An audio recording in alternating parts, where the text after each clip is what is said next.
salaamaaleykum suñu mbokk internet yi maa ngi leen di maa ngi def vidéo bi depuis Ziguinchor donc l'association a répondu des appels jusqu'à 4 heures du matin donc à propos mise à jour woyofal yi ñu bëri nag li ñu comprendre pour information yéen ñu bëri li ngeen comprendre en fait trois codes yi boo dugalee code bi njëkk en fait nga bës valider donc boo bësee valider mu def échec wala mu def rejeté bul soucier wu si loolu bu mu la jaaxalagum da ngay poursuivre maanaam continuer procédure donc nga ñëw si deuxième code bi nga dugal donc nga dugal deuxième code bi nga valider donc même su defee échec wala mu def wala mu def rejeté yow continuer procédure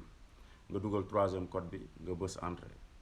donc nga valider troisième code bi moom mooy sa crédit comme ni ñu waxoon léegi nag boo valider troisième code bi même bu defee rejet wala échec bu mu la soucier léegi da ngay dem nga def 873 boo defee 873 bu defee 02 rek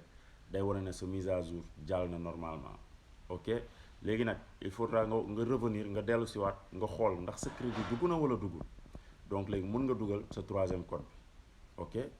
donc bu defee échec boo leen di def procédure bi muy def échec continuer leen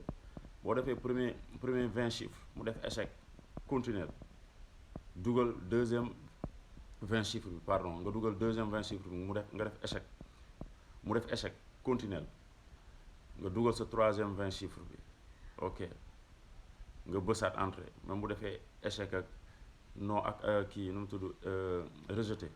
yow continuer léegi nga def sa 873 boo defee 873 bu la defalee 02 nga xamante ne sa mise à jour jàll na ok léegi nag bu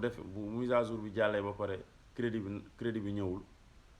bu mise à jour bi jàllee ba pare crédit bi ñëwul mais dugalaatal sa 20 chiffres yi rek nga valider crédit bi dina ñëw jaayeen jëf